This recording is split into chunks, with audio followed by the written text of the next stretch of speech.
வணக்கம். இசைஞான இளையராஜா, கவிப்பேரரசு வைரமுத்து பிரிவு எல்லாருக்கும் தெரியும். ஆனா அதையும் தாண்டி அவங்க 2 பேருக்குள்ள ஒரு பாடல் பிறக்கிறதுல நடந்த ஆரோக்கியமான விவாதம், ஆரோக்கியமான பிரச்சனைகள் பத்தி நீங்க கேள்விப்பட்டிருக்கீங்களா? 2 பேரும் அந்த அளவுக்கு ஆரோக்கியமா விவாதம் பண்ணுவாங்க. அப்படி 2 பேரும் ஆரோக்கியமா விவாதம் பண்ணி வெளிவந்த ஒரு பாட்டு.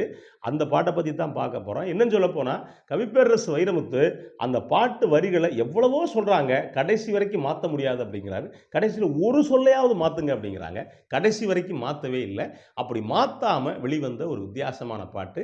இன்னைக்கு இருக்கக்கூடிய காலகட்டத்தில எல்லாரும் கேட்க வேண்டிய பாட்டு. இன்னைக்கு இருக்கக்கூடிய காலகட்டத்தில அரசியல் சூழல்ல 100% பொருந்தக்கூடிய ஒரு வித்தியாசமான பாட்ட பத்தி தான் பார்க்க போறோம். என்ன பாட்டு?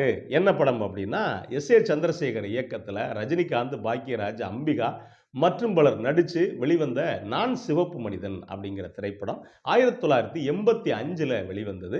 இந்த படத்துல ராபின்ஹுட் அப்படிங்கிற கதாபாத்திரத்துல ஒரு கல்லூரி பேராசிரியரா வித்தியாசமா நடிச்சிருப்பார் ரஜினிகாந்த். ரஜினிகாந்துக்கு பேரெடுத்து கொடுத்த படங்கள்ல இந்த படம் ரொம்ப முக்கியமான திரைப்படம்.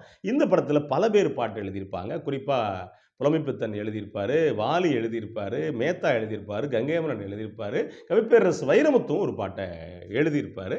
இந்த படத்துல வரக்கூடிய காந்தி தேசமே காவல் இல்லையா, காந்தி தேசமே காவல் இல்லையா அப்படிங்கிற இந்த பாட்டை பத்தி தான் நம்ம பார்க்க போறோம். அதுவும் அந்த காலகட்டத்தில் பாக்யராஜ் கிட்டத்தட்ட ரஜினிக்கு இணையா நடிச்சிருப்பார். இன்னும் சொல்ல போனா ஒரு சில இடங்கள்ல ரஜினியவே தூக்கி சாப்பிட்டிருப்பார். ஏன்னா ரஜினி ஒரு கொலவெறியில் அலையக்கூடியவர். அவர் சர்வசாதாரண இவரை கண்டுபிடிக்கக்கூடிய ஒரு சிஐடியா இருப்பார். ஒவ்வொரு இடத்துலையும் டச் கொடுத்து பாக்யராஜ் கைதட்டு வாங்கிட்டு போயிடுவார். பாக்யராஜ் அவ்வளோ பிஸியில் நடிக்க ஒத்துக்கிட்டதே பெரிய விஷயம். அதையும் தாண்டி பாக்யராஜும் பேர் எடுத்துருவார் அந்த படத்தில் அப்படிங்கிறது ரொம்ப முக்கியமான விஷயம்னு வச்சுக்கோங்களேன். இந்த படத்துக்குள்ள கதை அப்படிங்கிறது கவனித்து பார்த்தா தன்னுடைய தங்கையை கொன்றுவாங்க. இதுக்கு பழி வாங்கிட்டு இருப்பார் ரஜினிகாந்த். அப்படி பின்னப்பட்ட கதை.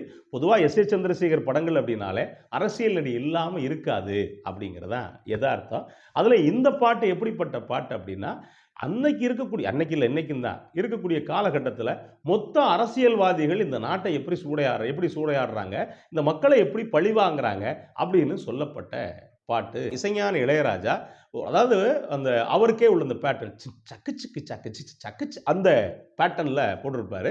அதிகபட்சமாக 2 ஹார்மோனி வாய்ஸ் கொடுத்துருப்பாரு. ஆரம்பத்துலேருந்து கவனித்து பார்த்தீங்கன்னா ஒரு ஆண்களுடைய ஹார்மோனி வாய்ஸ் ஒரு பக்கம் போய்கிட்டு இருக்கும், இன்னொரு பக்கம் பெண்களுடைய ஹார்மோனி வாய்ஸ் ஒரு பக்கம் போய்கிட்டு இருக்கும். பாட்டு முழுக்க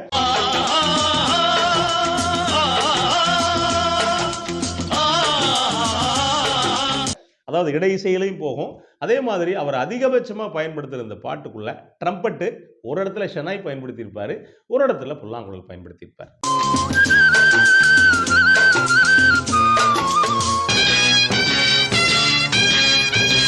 காட்சி வடிவத்தை கவனிச்சு பார்த்தீங்கன்னா, காட்சி வடிவம் முடிஞ்ச வரைக்கும் எஸ்.ஏ. சந்திரசேகர் சரியாக பயன்படுத்தியிருப்பார். அதுக்கு என்ன காரணம்னா, அன்னைக்கு அவ்வளவுதான் முடியும். அன்னைக்கு இருந்த டெக்னாலஜியில் ரொம்ப சரியாக பயன்படுத்தியிருப்பார். கவிஞர் பொறி பறக்கிற மாதிரி பாடல்கள் பண்ணியிருப்பார். காந்தி தேசமே காவல் இல்லையா, நீதிமன்றமே நியாயம் இல்லையா, பதவியின் சிறைகளில் பாரத மாதா பரிதவிக்கிறாள், பதவியின் சிறைகளில் பாரத மாதா பரிதவிக்கிறாள், சுதந்திர தேவி சுயநல புலிகளின் துணிது வைக்கிறாள் அப்படிம்பார். பயங்கர காட்டமா இருக்கும். அந்த பதவியின் சிறைகளில் பாரத மாதாங்கையில உச்சத்துக்கு போயிடுவாரு.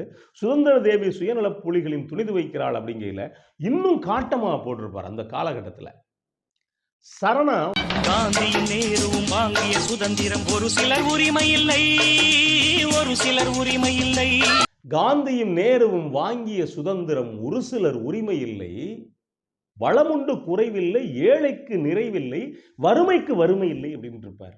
வாங்கிட்டாங்க. நாட்டில் எல்லா வளமும் இருக்கு இந்த நாட்டில். ஆனால் ஏழைக்கு ஒன்றும் இல்லை, வறுமை இல்லாமல் நிறைய ஆட்சி நடத்துது அப்படின்னு இருப்பாரு. அப்படின்னா சாலையில் தனிமையில் இளமையில் நடக்கவும் முடியவில்லை. ஏன்னா ஒரு இளம்பெண் சாலையில் நடந்து போக முடியல. அடுத்த வரி இன்னும் அழகா போட்டிருப்பாரு, இருபுறம் நரைத்தது வேலையும் கிடைக்கவில்லை அப்படின்னு இருப்பார்.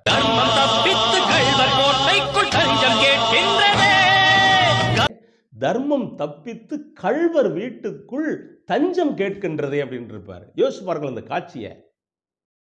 ஏன்னா இன்னைக்கு அந்த காட்சி அப்படியே இருக்கு அப்படிங்கிறதா யதார்த்தம்.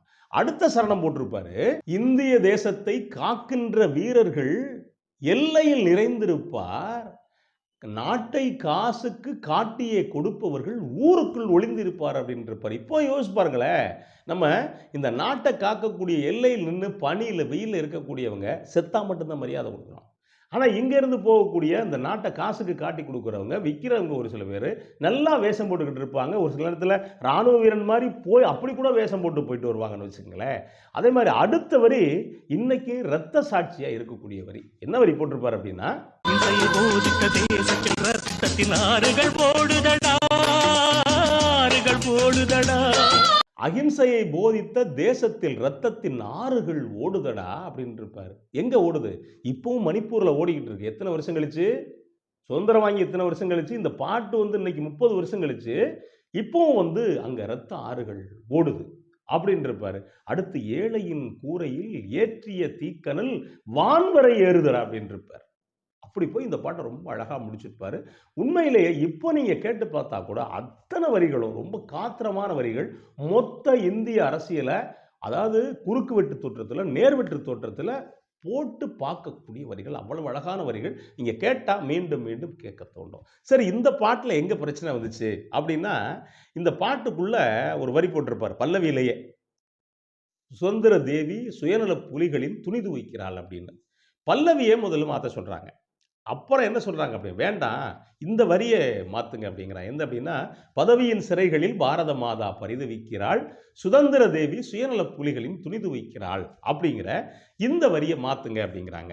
இவர் மாற்ற முடியாதுங்கிறார். இது யார் சொல்றா? எஸ்.ஏ. சந்திரசேகர் சொல்றாரு. வேண்டாம், எனக்கு ஏகப்பட்ட பிரச்சனையாகும், நீங்க எழுதிருவீங்க, நான் படத்தை அதுக்கேற்ற மாதிரி காட்சிப்படுத்திடுவேன், கடைசியில் வந்துட்டு படம் வெளியாகிறதுல சிக்கலாகும், ரொம்ப பிரச்சனையாகும் அப்படின்னு சொல்லி எஸ்.ஏ. சந்திரசேகர் சொல்லியிருக்காரு. இவர் மாற்ற முடியாதுன்றார். அப்புறம் ராஜா சார் சொல்றாரு, பண்ணுங்க, இதை மாற்றி கொடுங்க அப்படின்ட்டு. இவர் மாற்ற முடியாதுங்கிறார். ஏன் மாற்ற முடியாதுன்னு சொல்றாரு அப்படின்னா, இந்த மொத்த பாட்டுக்கு இந்த இடம் தான் பெப்பான இடம், அவங்களுடைய அவலத்தை, நாட்டுடைய அவலத்தை சொல்றதுக்கு இந்த இடம் தான் முக்கியமான இடம், இதை நான் எடுத்துட்டு என்ன போடுறது அப்படின்னு கேட்டிருக்காரு. அப்போ சொல்லியிருக்காங்க, கடைசியில் ஒரு சொல்லையாவது மாற்றுங்க, 2 சொல்லையாவது. என்ன அப்படின்னா, சுயநல புலிகளின் துணிது வைக்கிறாள், இது சுதந்திர தேவி, இதையாவது மாற்றுங்க அப்படின்னு இருக்காங்க. இவர் சொல்லியிருக்காரு, கண்டிப்பாக நான் இதில் மாற்றவே மாட்டேன், என்னால் மாற்ற முடியாது, மாற்றிட்டா இந்த பாட்டில் இருக்கக்கூடிய அந்த பெப்பு போயிடும். ஒருவேளை உங்களுக்கு இதுக்குள்ளே ஏதாவது பின்னாடி பிரச்சனை வருது, சென்சாரில் பிரச்சனை வருது அப்படின்னா அதை நான் பார்த்துக்கிறேன், அதுக்கு என்ன வேணாலும் நான் செய்கிறேன் அப்படின்னு சொல்லியிருக்காரு. அதுக்கு பிறகு தான் சரி, வேறு வழியே இல்லாமல் அவங்களும் யோசிக்கிறாங்க, இந்த பாட்டு ஒரு பெப்பான வரிகள், இந்த வரிகள் தான், இதை மாற்றக்கூடாது அப்படின்னு யோசிக்கிறாங்க. யோசித்த பிறகு தான் இந்த பாட்டு வெளிவருது. வெளிவந்தால் சென்சாரில் எந்த பிரச்சனையும் இல்லாமல் பாட்டும் போகுது. இந்த பாட்டு இன்னைக்கு வந்து இந்திய பிரச்சனைகளை பேசக்கூடிய பாட்டாக இருக்குது. பாடலாக வரும்போது இந்த பாட்டு அவ்வளவு காத்திரமான பாடல். கேளுங்க. நன்றி, வணக்கம்.